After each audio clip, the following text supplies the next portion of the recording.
Live from Colorado's news channel, this is CBS 4 Morning News. Fire investigators are searching for the cause of a house fire that killed a 4-year-old boy on Sunday. Good morning, I'm Allison Zimmerman. The boy's mother and 5-year-old sibling were able to escape the fire. It happened in Brush, that's in Morgan County, off Interstate 76, about 90 miles outside Denver. CBS 4's Karen Morfitt talked to family and friends about how the boy's death is impacting the community. At around 6:30 on Easter Sunday, fire crews in Morgan. A friend of the Clemens is accepting donations to cover funeral expenses. Go to cbsdenver.com to find out how to help. Happening now, the eastbound lanes of Interstate 70 are reopened after a deadly motorcycle accident. It happened on the highway between Airport Boulevard and Tower Road. Police say 2 motorcyclists were trying to pass a semi-truck when they lost control. One of them was thrown under the wheels of the truck and was pronounced dead at the scene. The other motorcyclist and the truck driver were not injured. The crash happened in a construction zone, and police say speed was likely a factor. New developments this morning in the case of a Denver man accused of killing his wife while she was on the phone with 911. Richard Kirk made his first appearance in court. He's charged with first-degree murder. Kirk's brother was his only family at the proceeding. Police say Richard Kirk shot his wife in the head while she was begging for help from police. Kirk says he was hallucinating during the incident. His mental state will play a huge role in his defense. Christine Kirk told 911 operators that her husband had taken a marijuana edible and might be on prescription pain medication. She called 911 from their home in Observatory Park last Sunday night. The couple's 3 young children were home at the time of the shooting. Police are still searching for 2 inmates who escaped from a minimum security prison camp in Inglewood. Christopher Ramirez-Reyna and Noel Valdevinez were convicted of selling methamphetamines. They were not supposed to be released until 2018 and 2019. Officials realized the 2 were missing around 10 o'clock Saturday night. New details on a car that crashed into a school bus in Larimer County Friday. The driver was Ashley Dickerson. Police are charging her with reckless driving. They say the harsh sun at 6:45 in the morning may have played a role. Dickerson smashed her white Toyota underneath the back of a school bus. She was airlifted to a hospital with serious injuries, but has since been released.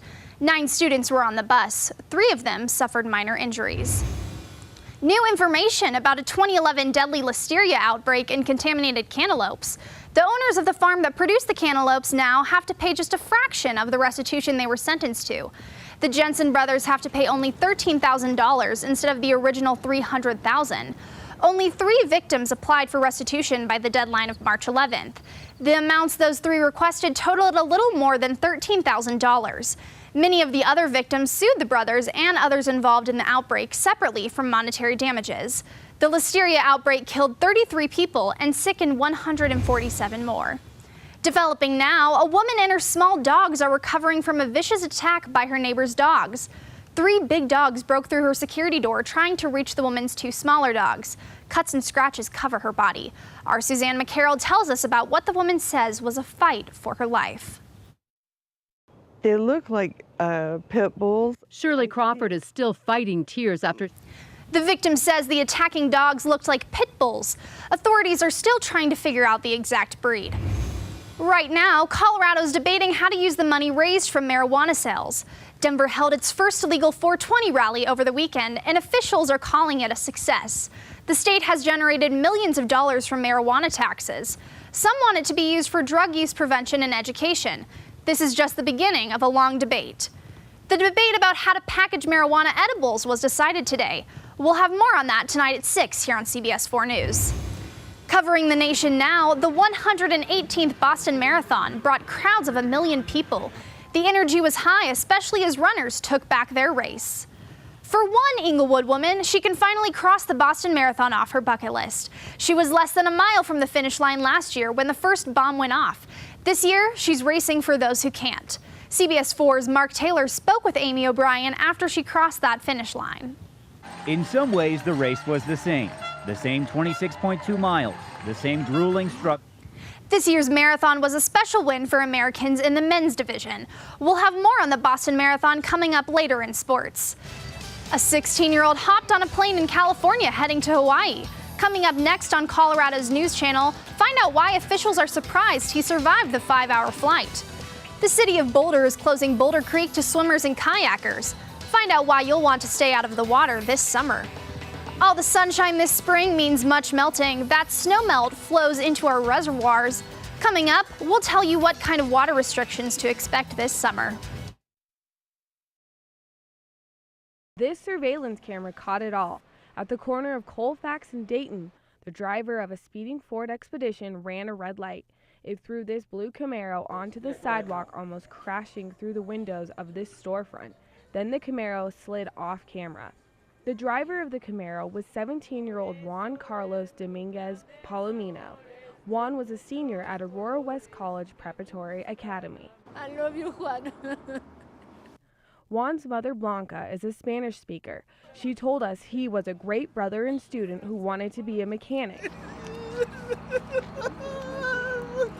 Family members said Juan's future was robbed from him. Not only did they take his life away, but they've ruined a whole family's life. Juan would have graduated this May, a month before his 18th birthday. Friends and school officials were among those who gathered at the site of the crash. To me, Juan was my best friend. He had his whole world in front of him. And they want whoever did this behind bars. He deserves to be in jail. The driver of the Expedition is in the hospital with serious injuries. Authorities won't release his name until they decide whether to press charges. Jaimie Goldstein, CBS 4 News.